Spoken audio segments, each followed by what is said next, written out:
Chapter 1. The Tor.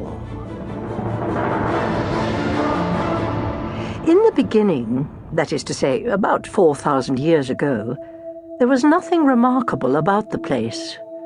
It was an ordinary West Country tor, not far from the sea. It was covered with skimpy grass, brambles, briars, and a few stunted bushes.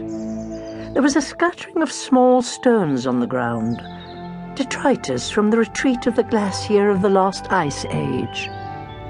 For centuries, herders had grazed their meagre flocks of sheep and goats and scrawny cattle nearby. Hunters had hunted game there. There was never enough feed to attract the larger species. Only rabbits had flourished, and even then not in great numbers. All in all, a very ordinary place. Then, one day something strange happened. A momentary tremor, in the blink of an eye, a sense of slippage, an infinitesimal movement barely noticeable to anyone, as if the whole landscape had fractionally shifted. From then on, the place imperceptibly changed. The rabbits vanished. The hunters and herdsmen began to give the place a wide berth. No one went there any more. It had become a place of ill omen.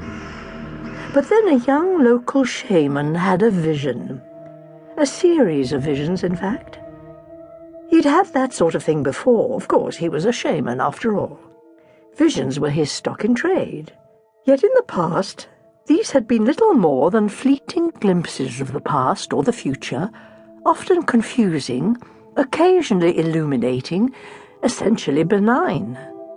What he was experiencing now was something of an entirely different order.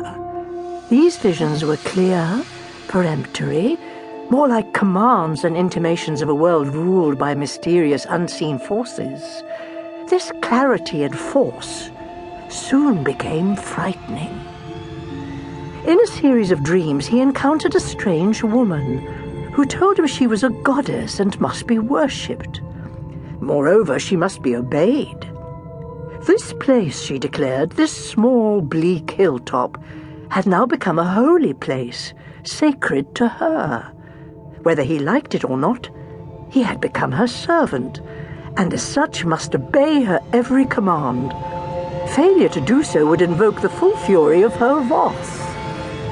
At first, the shaman doubted the significance of this new revelation. He knew that not all visions were benign or even sensible. Indeed,